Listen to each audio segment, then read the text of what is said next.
There is bad news and good news today for people and businesses who use Wi-Fi in their day-to-day lives, which is to say just about all of us.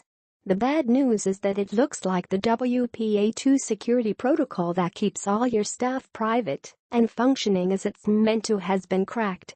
The good news, relatively speaking, is that the situation may not be as world-ending as was initially feared.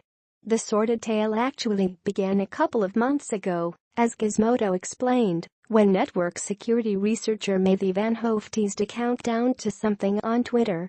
Fast forward to today, and you'll find the secret revealed as KRACK, that's key reinstallation attack, which enables breaking of WPA2 by forcing nonce reuse. It's at this point that for our UK readers I should point out that nonce means something quite different when it comes to cryptography. Now on with this story. We discovered serious weaknesses in WPA2, a protocol that secures all modern protected Wi-Fi networks. An attacker within range of a victim can exploit these weaknesses using key reinstallation attacks, cracks. Concretely, attackers can use this novel attack technique to read information that was previously assumed to be safely encrypted. This can be abused to steal sensitive information such as credit card numbers, passwords, chat messages, emails, photos, and so on, Van Hoof wrote at crackattacks.com. The attack works against all modern protected Wi-Fi networks. Depending on the network configuration, it is also possible to inject and manipulate data. For example, an attacker might be able to inject ransomware or other malware into websites. The attack exploits a vulnerability in the four-way handshake that's employed when a client joins a wireless network. To protect against lost or garbled data, the part of the handshake that triggers the delivery of a fresh encryption key will be reset if a proper response isn't received, and each time that happens, it will reinstall the same encryption key and thereby reset the incremental transmit packet number, nonce, and receive replay counter used by the encryption protocol, Van Hoof explained. We show that an attacker can force these nonce resets by collecting and replaying retransmissions of message 3 of the four-way handshake. By forcing nonce reuse in this manner, the encryption protocol can be attacked, e.g., packets can be replayed, decrypted, and/or forged. The same technique can also be used to attack the group key, peer key, TDLS, and fast BSS transition handshake.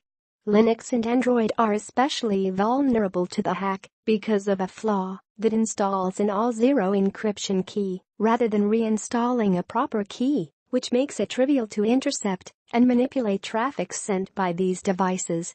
Improperly configured HTTPS websites will also leak data. If you don't happen to notice that the little HTTPS has suddenly gone missing from your URL bar, you could be in trouble.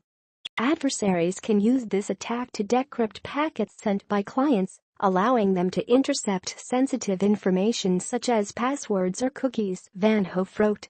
Decryption of packets is possible because a key reinstallation attack causes the transmit nonces, sometimes also called packet numbers or initialization vectors, to be reset to 0.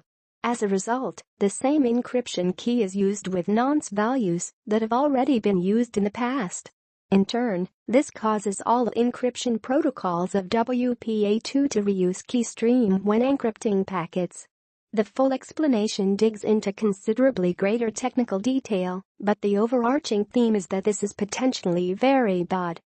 Fortunately, the Wi-Fi Alliance posted a security update notice today saying that there is no evidence that the vulnerability has been exploited maliciously. Wi-Fi Alliance has taken immediate steps to ensure users can continue to count on Wi-Fi to deliver strong security protections. Wi-Fi Alliance now requires testing for this vulnerability within our global certification lab network and has provided a vulnerability detection tool for use by any Wi-Fi Alliance member, it wrote. Wi-Fi Alliance is also broadly communicating details on this vulnerability and remedies to device vendors and encouraging them to work with their solution providers to rapidly integrate any necessary patches. As always, Wi-Fi users should ensure they have installed the latest recommended updates from device manufacturers. Action to correct this vulnerability is already being taken behind the scenes. Microsoft actually released a fix for Windows on October 10th, but withheld disclosure until other vendors could develop and release updates, according to The Verge, and SPNet has a good list of sources for updates that are either available or in the works.